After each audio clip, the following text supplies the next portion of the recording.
আসসালামু আলাইকুম ভাই ব্রাদার, কি অবস্থা সবার? আশা করি সবাই অনেক অনেক ভালো আছেন। আমিও ভালো আছি। তাই সতেজ মনে নতুন একটা ভিডিও নিয়ে হাজির হয়ে গেলাম আপনাদের সামনে। আজকের গন্তব্য হচ্ছে ভোলার অন্যতম জনপ্রিয় পর্যটন কেন্দ্র চর কুকরি মুকরি। তাই ভোলা বাংলা বাজার থেকে রওনা করলাম কুকরি মুকরির উদ্দেশ্যে। মাঝপথে চলতে চলতে আমাদের কিছু ফুটেজ নষ্ট হয়ে যাওয়ার কারণে রাস্তায় চলার ফুটেজটা আমরা দিতে পারছি না। আর বলতে বলতে আমরা চরফ্যাশন বাস টার্মিনাল পৌঁছে গেলাম। আর এখান থেকে আমাদের গন্তব্য হচ্ছে কচ্ছবিয়া ঘাট। এবং কচ্ছবিয়া ঘাট বলতে বলতে আবারও কচ্ছবিয়া ঘাটেও চলে আসলাম। মাঝখানে আমাদের অনেকগুলো ফুটেজ নষ্ট হয়ে যায়। আর আপনারা যদি কেউ বাইক নিয়ে আসেন, এই মাদ্রাসায় বাইক রাখতে পারবেন, যেখানে 100 টাকায় ফি নেবে বাইক রাখার জন্য, আর যেটা মাদ্রাসার উন্নয়ন কাজের জন্য ব্যবহার করা হয়। আর এখানে আপনার বাইকটি একদম সুরক্ষিত থাকবে। এখানে বাইক রেখে কচ্ছবিয়া ঘাট থেকে আপনি স্পিড বোট অথবা টলায় চলে যাবেন। কিন্তু আমরা প্রথমে নাস্তা সেরে নিলাম। আমরা একদম খাঁটি মহিষের দধি আর পাউরুটি দিয়ে আমাদের নাস্তা সেরে ঘাটে চলে আসলাম। এবং এইখান থেকে আমরা স্পিড বোর্ডে যাব। স্পিড বোর্ডে ভাড়া হচ্ছে 200 টাকা, আর টলার ভাড়া হচ্ছে মাত্র 70 টাকা। আমাদের স্পিড বোট চরকুকরির উদ্দেশ্যে ছেড়ে দিয়েছে। আর স্পিড বোট অনেক গতি নিয়ে এগিয়ে যাচ্ছে চরকুকরির দিকে। কিন্তু কুকরির দিকে যাওয়ার পথে আপনি এইভাবে অনেকগুলো ঘন বনাঞ্চল দেখতে পাবেন। আর নদীর ভিউ দেখতে দেখতে আপনি চলে যেতে পারবেন একদম চরকুকরিতে।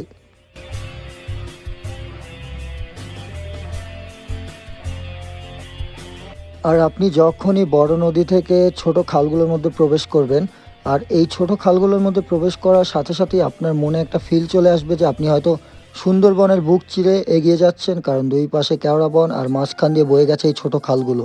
আপনি ছোটোখাটো একটা সুন্দরবনের ফিল পাবেন এখানে।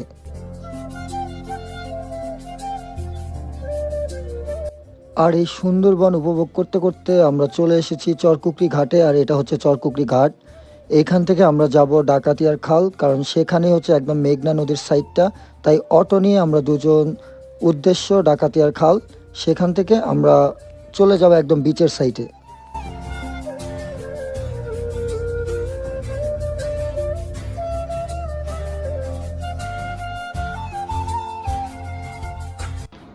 আহ, জীবনে যত যাই করি, কিন্তু সবচেয়ে ভয়ের বিষয় হচ্ছে সাঁকো পার হওয়া। আর যেটা হচ্ছে চরকুকরি আসার পরেই যখন আপনি বিচের সাইডে যাবেন, সর্বপ্রথম আপনাকে এই সাঁকোটা পার হইতে হবে। দেন তারপর আপনি কেওড়া বাগানের মধ্যে ঢুকে, বাগানের মধ্যে দিয়ে রাস্তা আছে, ওই রাস্তা ধরে চলে গেলে একদম মেঘনার পাড়ে চলে যেতে পারবেন। আর আমি এর গত বছর এখানে আসছি। চরকুকরি মারাত্মক সুন্দর, ভয়ঙ্কর সুন্দর যেটাকে বলে। এই জন্যই বারবার চরকুকরিতে ছুটে আসা। তো আজকেও আবার চলে এলাম। চরকুকরি খুঁটিনাটি সামনে আপনাদের সাথে আলোচনা করব। থাকুন আমাদের সাথে, দেখতে থাকুন। আগামী বছর হয়তো চরকুকরিতে আপনারা যখন আসবেন, এই ব্রিজ ধরে একদম বিচের সাইডে চলে যেতে পারবেন। ব্রিজের কাজ চলছে এখন। আপাতত আমরা মেঠো পথ ধরে হেঁটে যাচ্ছি এই কেওড়া বনের মধ্যে দিয়ে। এই গত বছর এই ব্রিজের কাজটা শুরু হয়েছিল, এখনও কমপ্লিট হয়নি। আগামী বছরের মধ্যে হয়তো কাজটা কমপ্লিট হয়ে যাবে। আর এই চরকুকরির গহীন বন ধরে যখন হেঁটে যাবেন, যদি ভাগ্য ভালো থাকে হয়তো সামনে হরিণের দেখাও পেয়ে যেতে পারেন।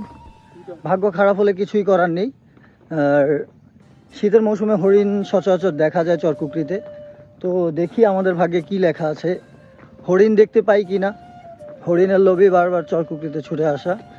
এবং এই রাস্তাটা ভয়ঙ্কর একটা সুন্দর রাস্তা। মনের মধ্যে হালকা ভয়ও লাগছে, যেহেতু আমরা দুজন, আর কেউ নেই। গত বছর আমরা 12 জন এসেছিলাম, আর এবার শুধু আমি আমার স্কুল ফ্রেন্ডকে নিয়ে আসছি। দেখি হরিণের দেখা পাই কিনা।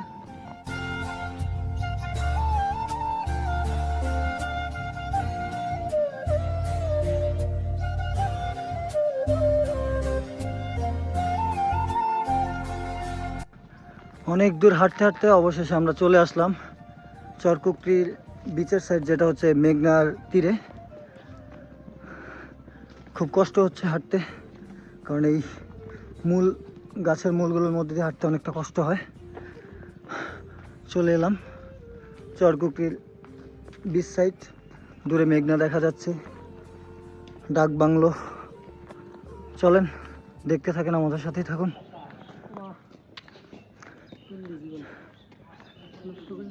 হাঁটতে হাঁটতে একদম টায়ার্ড, এখনো অনেকখানি হাঁটতে হবে। এ পর্যন্ত এই যে আমার পিছনে আপনারা ওয়াচ টাওয়ার দেখতে পাচ্ছেন, চরকুকরির ওয়াচ টাওয়ার, যেটার অনেকগুলো ড্রোন শট আছে। যদিও আমার ড্রোন নাই, এই জন্য আমি ড্রোন শট নিতে পারছি না। হয়ে যাবে ইনশাল্লাহ একদিন। চরকুকরির এই ওয়াচ টাওয়ার ঘাট থেকে আপনার নদীটা পার হয়ে অপর সাইডে যেতে হবে, কারণ ওই সাইডটাই হচ্ছে বনাঞ্চল। ওখানে যেতে আপনার নৌকা পারাপার হতে হবে। নৌকা পারাপারে মাত্র 10 টাকা নিবে।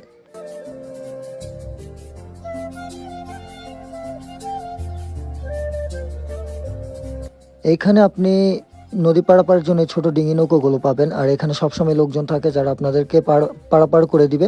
আর পারাপার করতে তারা মাত্র 10 টাকা নিবে, কারণ অল্প একটু জায়গা পার হয়ে আপনি চলে যাবেন বনাঞ্চলের মধ্যে।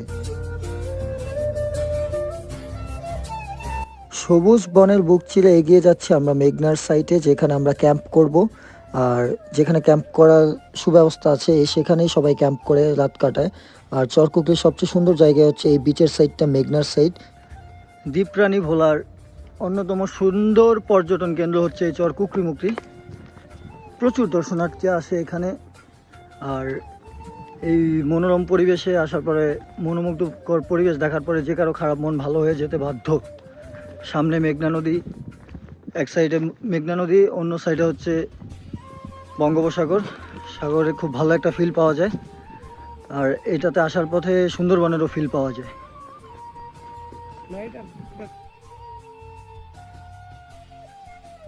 চরকুকরিতে এই সাইডটাতে আসার পর আপনারা প্রথমে এই দোকানগুলো পেয়ে যাবেন, যেখানে আপনারা খাওয়া দাওয়ার খুব সুব্যবস্থা আছে। এখানে খাওয়া দাওয়া করে নিতে পারবেন।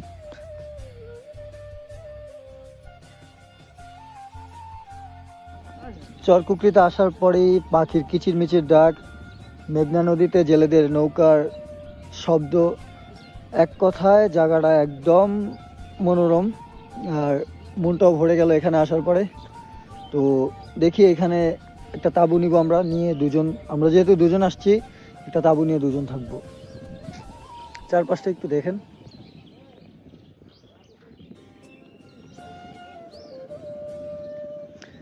আমার পিছনে মেঘনা নদী। এই পরিবেশটার কথা একটু ভেবে দেখুন তো। আপনি তাঁবুতে শুয়ে আছেন, সামনে ক্যাম্প ফায়ার জ্বলছে, আর দূরে আপনার মেঘনা নদীর পানির আওয়াজ শোনা যাচ্ছে, আর আপনি এভাবে দোল খেতে খেতে পরিবেশটা উপভোগ করছেন। কেমন লাগবে আপনার কাছে এই পরিবেশটা? তো চরকুকরি আসার পরে আমরা প্রথমেই একটা টেন্ট নিয়ে নিই। এই আমরা যেহেতু দুইজন, ছোট একটা তাঁবুতে আমাদের হয়ে যায়। তো আমাদের সামনে মেঘনার ভিউ আছে, সুন্দর একটা ভিউ। আর জেলেরা মাছ ধরছে, অনেক ভিউ দেখা যায়। তো আপনারা ভিউটাও দেখে নেন।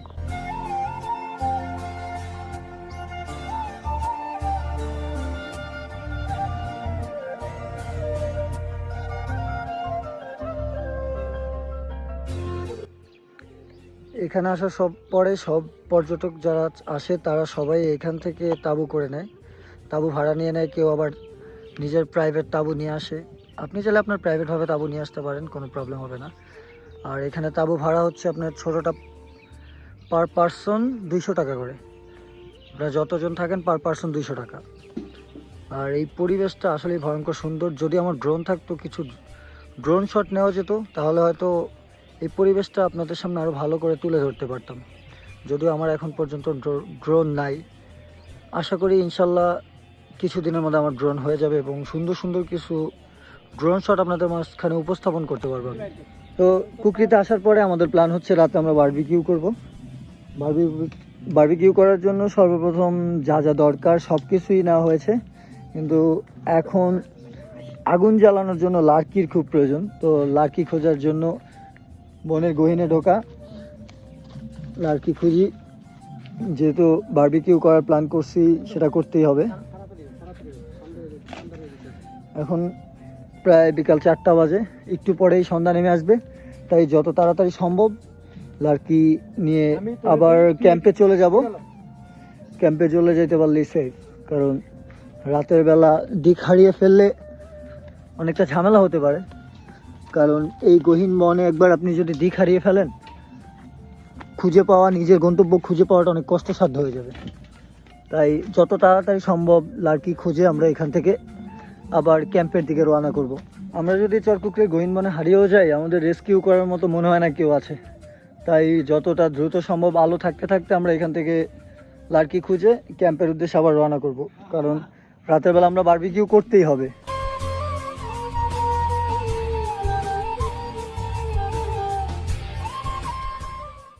ভোলার অন্যতম সুন্দর পর্যটন কেন্দ্র হচ্ছে এই চর কুকরিমুকরি।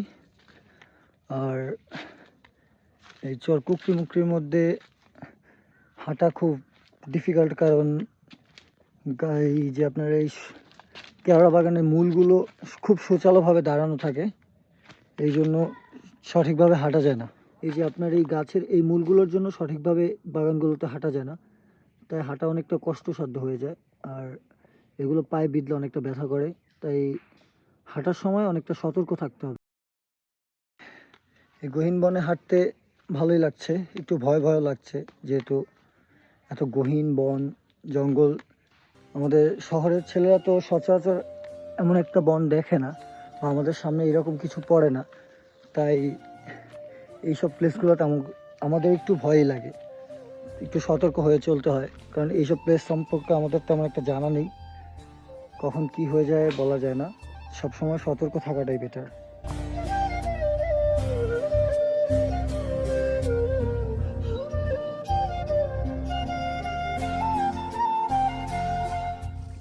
আমাদের ট্যুর গাইড আমাদের জন্য লার্কি নিয়ে যাচ্ছে, যেহেতু সন্ধ্যা আমরা ক্যাম্প ফায়ার করব।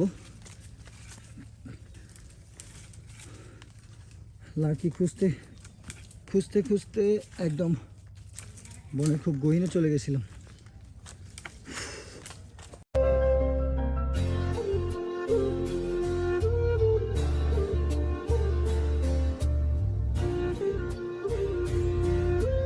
আমরা আমাদের ক্যাম্প থেকে হাঁটতে হাঁটতে একদম মেঘনার তীরে চলে এসেছি। এখানে হাঁটতে গেলে কাদার মধ্যে পা ঢুকে যায়, প্রচুর কাদা। আর পিছনে একটা খুঁটি দেখা যাচ্ছে দূরে, ওই ওই পর্যন্ত হচ্ছে আপনার পানি নেমে যায়, ভাটা হলে ওইখানে নেমে যায়। আর মেঘনার এই সৌন্দর্য উপভোগ করুন আমাদের সাথে, এবং আপনারাও আসতে পারেন, এখানে ঘুরে যাবেন ফ্যামিলি পরিবার ভাই বন্ধু নিয়ে। আসার পরে আপনার যখন আপনি এই মেঘনা সাইডে আসবেন, খাওয়া দাওয়া করার জন্য এখানে খুব সুব্যবস্থা করা আছে, এবং আপনি যে গাইডের মাধ্যমে আসবেন সে আপনাকে খাওয়া দাওয়ার ব্যবস্থা করে দিবে, তো খাওয়া দাওয়া নিয়ে কোনো টেনশন নেই। আর খাওয়া দাওয়ার প্রাইসটাও খুব কম পড়বে, খুব কম প্রাইসে ভালো খাওয়া দাওয়া করতে পারবেন। আর খাওয়া দাওয়া করতে করতে নিজের দেশের প্রকৃতির সৌন্দর্য উপভোগ করতে পারবেন।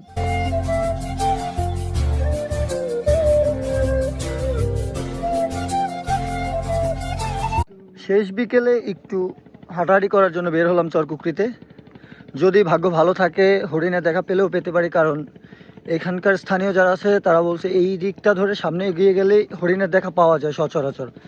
তো যাচ্ছি, যদি আমরাও দেখতে পাই আপনাদেরকেও দেখাবো, সাথে থাকবেন আমাদের।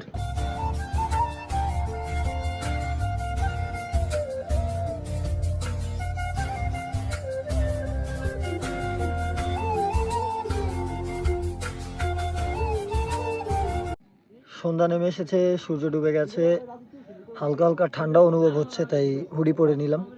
একটু পরেই অন্ধকার নেমে আসবে। এখন প্রায় 5:30 বেজে গেছে, কিন্তু এখনও যেহেতু নদীর পাড়, তাও অনেকটা আলো আছে। আলো নেমে যাওয়ার পরে হয়তো মোমবাতি জ্বালাতে হবে, ক্যাম্প ফায়ার করব, এবং রাতে বারবিকিউ করার প্ল্যান আছে। আর যেহেতু আজকে 31st নাইট, রাতে শহরের কোলাহল বাজি ফোটানোটা আমার পছন্দ না, কারণ বাজির কারণে পশু পাখির প্রবলেম হয়, আমি চাই না আমার জন্য কারো প্রবলেম হোক, তাই শহর ছেড়ে কোলাহল মুক্ত একদম। চরকুকরিতে আসার পরে যদি আপনাদের বারবিকিউ করার প্ল্যান থাকে, তাহলে আগে থেকে আপনারা যতক্ষণ আলো থাকবে, আলো থাকতেই এই যে লার্কি ম্যানেজ করে নেবেন। জঙ্গলে ঢুকে প্রচুর লার্কি পাওয়া যায়, এটা নিয়ে কোনো সমস্যা হবে না, কিন্তু আলো থাকতে থাকতে এগুলো ম্যানেজ করে রাখতে হবে আপনাদের। আর না হলে যখন আলো পড়ে যাবে, অন্ধকার নেমে আসবে, তখন ঠিকমতো কিছু খুঁজেও পাবেন না, একটা প্রবলেম হয়ে যাবে, আপনাদের প্ল্যানটাও ভেস্তে যাবে। তো আলো থাকতে থাকতেই যত প্ল্যান আছে, যা যা লাগবে ওইগুলো হাতের কাছে নিয়ে রাখবেন।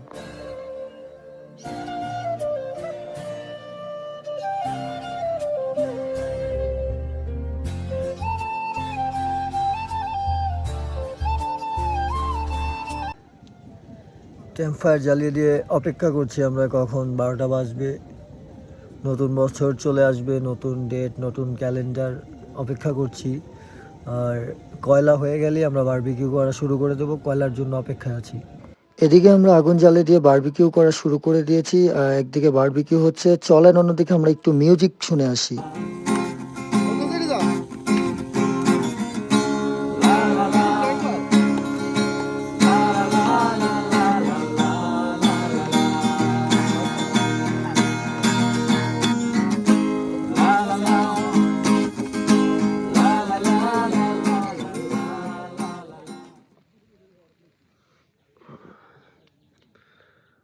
শুভ সকাল, হ্যাপি নিউ ইয়ার।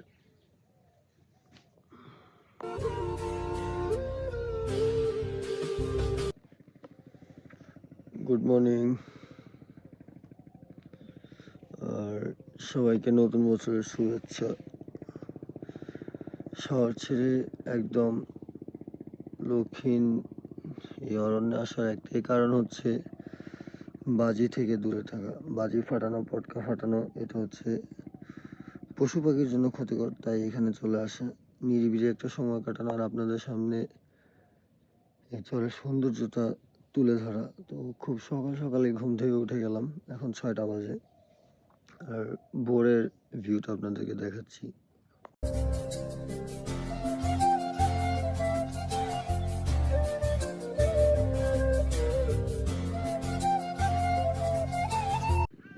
চরকুকরির সকালটা খুবই মনোরম একটা সকালবেলা। যেমন কুয়াশায়, এখনো কুয়াশার চাদরে মোড়ানো চরকুকরি, এখনো সূর্য দেখা যায় না। একটু পরেই হয়তো এইখান থেকে মেঘনার বুক চিরে সূর্য উঁকি দেবে। আর সকালটা একদম কুয়াশাচ্ছন্ন সকাল, খুব মনোরমভাবে উপভোগ করছি। আর চারদিকটা দেখতেও খুব ভালো লাগছে। পাখির কিচিরমিচির ডাক, নদীতে ট্রলারের শব্দ এবং অন্যান্য পশু পাখির ডাক, এগুলো শুনে পরিবেশটা একদম অমায়িক একটা পরিবেশ হয়ে উঠেছে।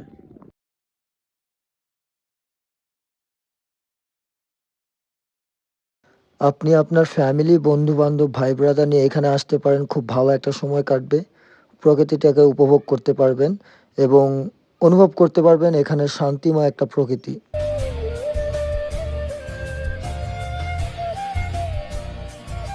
আর আমাদের চরকুকরি থেকে ফেরার সময় হয়ে গেছে। ফেরার পথে আমরা ট্রলারে ফিরছি, কারণ স্পিড বোটে আসার সময় এই জায়গাটা অনুভব করতে পারিনি, তাই ট্রলারে ব্যাক করছিলাম। আর তখনই ট্রলার কোনো যান্ত্রিক ত্রুটির কারণে ট্রলার একদম মাঝপথে দাঁড়িয়ে যায়।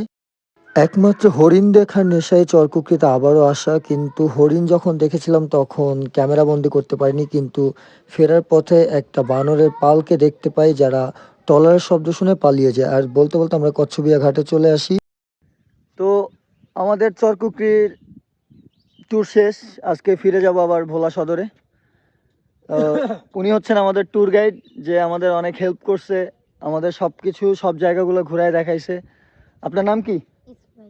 ইসমাইল। ইসমাইল মানুষটা দেখতে ছোট হইতে পারে, বাট সে অনেক ভালো একটা ছেলে। আপনারা এখানে আসলে তাকে পাবেন এবং সে আপনাদেরকে সব দিকে ঘুরায় গাড়ায় দেখায় দিবে। আশা করি এই চরকুকরির সৌন্দর্য খুব ভালোভাবে উপভোগ করবেন। দেখা হবে পরবর্তী কোনো ভিডিওতে। আজকের মতো আল্লাহ হাফেজ।